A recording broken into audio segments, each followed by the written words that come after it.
Jacob prepares to meet Esau. I'm in the video section, taking the beginning of the Bible to the end. I'm in chapter 32, one chapter at a time. Chapter 2 of 32, chapter 32 of Genesis. Common as I go, New International Version, because I got time here. It's more than 3 minutes. Do it properly. Jacob also went on his way after he left Laban with his family back to his country of Abraham. And the angels of God met him, messengers of God. When Jacob saw them, he said, "This is the camp of God." So he named the place Mahanaim. Again, angels probably in most likely human form, probably seraphim and cherubim in spiritual form, most likely, because it doesn't say. Jacob sent messengers ahead of him to his brother Esau, because he's going to meet him, because he was mad from before, from the birthright taken and the blessing. And send the messengers ahead in the land of Seir, the country of Edom. He, Jacob, instructed the messengers them, "This is what you are to say to my master Esau. Your servant," he calls him master, and he's a servant because he wants to really appease and placate him, because to bring down his anger. "Your servant Jacob says, I have been staying with Laban and have remained there till now. I have cattle and donkeys, sheep and goats, men servants and maidservants. Now I am sending this message to my Lord that I may find favor in your eyes." Plus it was his older brother. Verse 6, customs, and respect. Verse 6, which carried to today. When the messengers returned to Jacob, they said, "We went to your brother Esau, and now he is coming to meet you, and 400 men are with him." In great fear and distress, Jacob divided the people who were with him into two groups, and the flocks and herds and camels as well. He thought, if Esau comes and attacks one group, the group that is left may escape.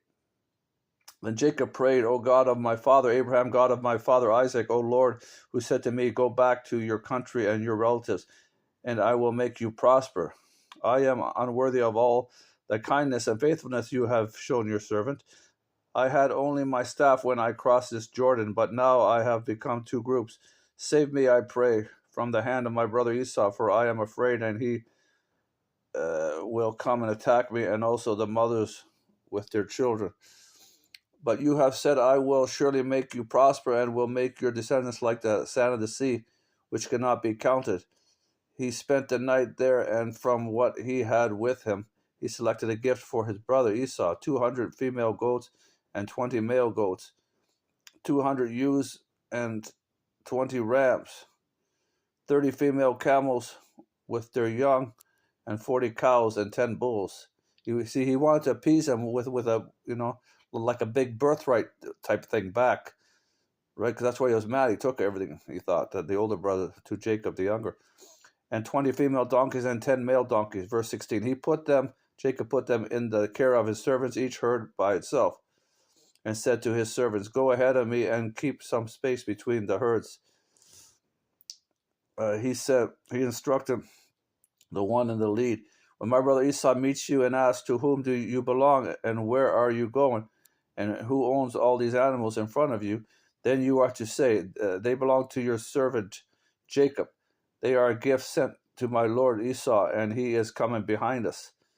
He also instructed the second, the third, and all the others who followed the herds. You are to say the same thing to Esau. So in other words, in waves, he got 3 or 4 waves of these many animals, but right. So it appeased him each time. These big presents, you know what I mean? Jacob was far from done everything he did in his life, But by the end, Esau was appeased, happy. You are to say the same thing to Esau when you meet him. Verse 20, "And be sure to say, 'Your servant Jacob is coming behind us, for he thought, I will pacify,'" there you go, "'him with these gifts. As I said, I am sending on ahead." That's what he thought later.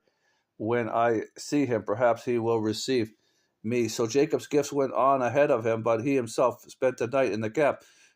Here's where Jacob wrestles with God. It was a metaphor. It was God in a man form, and Israel, most likely overcomer with God. Jacob is supplanter. That's because the birthright and everything. Anyhow, it's ironic, but that God changed his name to Israel. God wouldn't let him. Jacob wouldn't let him go to a wrestling match, but God allowed it as God was in a human form. is Jesus Christ, the Word. With the Father, no one's seen him, is in heaven. Anyhow, mystery of the Godhead. You'll see the story here. That night, Jacob got up, rose, took his 2 wives, his 2 maidservants, and his 11 sons, and crossed the ford of the Jabbok, because Benjamin wasn't born yet. And I think Diana, Dinah or Diana, I don't remember now, is the only one that Leah got as a girl. The rest are all boys. After he had sent them across the stream, Jacob to those his wives and everybody, he sent over all his possessions. Jacob was left alone, and a man wrestled with him. That was Jesus in a human form till daybreak, because you'll see. When the man saw that he could not overpower Jacob, he touched the socket of Jacob's hip, so that his hip was wrenched, and he wrestled with the man. As he wrestled with the man, then the man said, "Let me go, for it is daybreak." But Jacob replied, "I will not let you go unless you bless me." So I don't know why they wrestled. Either way, it's another story here in the scripture of what happened. And Jacob got another blessing. The man asked him, "Well, what is your name?" And he can't beat God in any manner, shape, or form. This is all a symbolism here. But Jacob replied, "I will not let you go unless you bless me." The man asked him, "What is your name?" Jacob, he answered. Sorry. Verse 28, the man said, "Your name will no longer be Jacob," there it is, "but Israel, because you have struggled with God and with men and have overcome." See, overcomer with men and God. Because he was being the nation symbolic of Israel coming, which all nations will be blessed through Jesus Christ coming, which was the guy he wrestled with in that form. Anyhow, I don't have time to get into it. The word of the Old Testament, read that 1 John, the gospel. 29, Jacob said, "Please tell me your name." But he replied, "Why do you ask my name?" Then he blessed him there. See, he wouldn't tell him who he was. It was probably most likely the word in the human form. So Jacob called the place Peniel, saying, "It is because I saw God face to face." There you go. See, it was Jesus. It was the word. And but it was in human form. "And yet my life was spared." The sun rose above him as he passed Peniel, Jacob, and he was limping because of his hip. Therefore, to this day, the Israelites do not eat the tendon attached to the socket of the hip of an animal, because that socket of Jacob's hip was touched near the tendon. So they had that custom. Okay, that's the end of 32. Okay, bye, of Genesis.